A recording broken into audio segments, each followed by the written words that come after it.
अगर तुम चाहते हो कि बूढ़े होने के बावजूद भी तुम्हारे जिस्म में ताकत में कभी कमी ना आए, तो घर में मिट्टी के बर्तन ले आओ। खाना मिट्टी के बर्तन में बनाओ, पानी मिट्टी के बर्तन में पियो।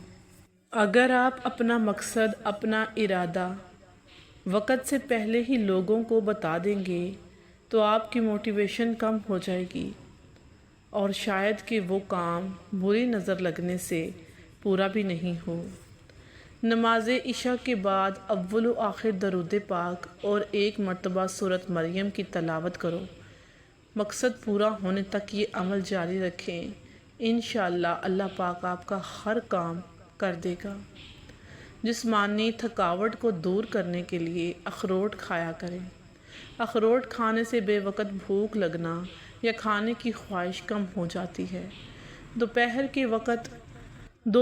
के वक़्त सिर्फ़ आधे घंटे की नींद दिमागी अमराज से इंसान को हमेशा तहफ़्फ़ुज़ रखती है। हाथ की छोटी उंगली पर जैतून का तेल लगाकर आँखों के बाहर की तरफ मालिश करने से आँखों के गिर्द पड़े हुए स्याह हल्के दूर हो जाते हैं। आयतल कुर्सी से शफा। आयतल कुर्सी 41 बार पढ़ने से मालिज की दवा की मुख्ताजी ख़त्म कर दी जाती है। जिन लोगों का दिल बार बार ख़राब होता है या उल्टी आती है, वो इलायची चबाते रहा करें।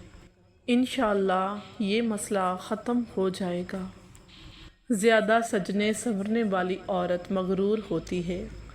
वालिदैन के झगड़े ज़्यादा देखने वाले बच्चे अक्सर नाफरमान बन जाया करते हैं।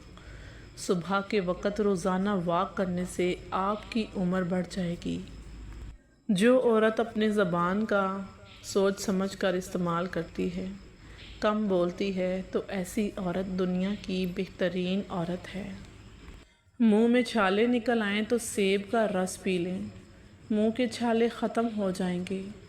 जो निहार मुंह मेथी दाना चूस ले, 70 साल तक मोटापा नहीं आएगा।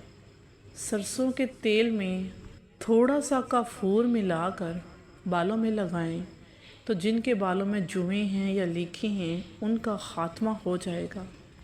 इंसान का 10 मिनट हंस लेना जिस्म के लिए उतना ही फ़ायदेमंद है जितना 2 घंटे सो लेना।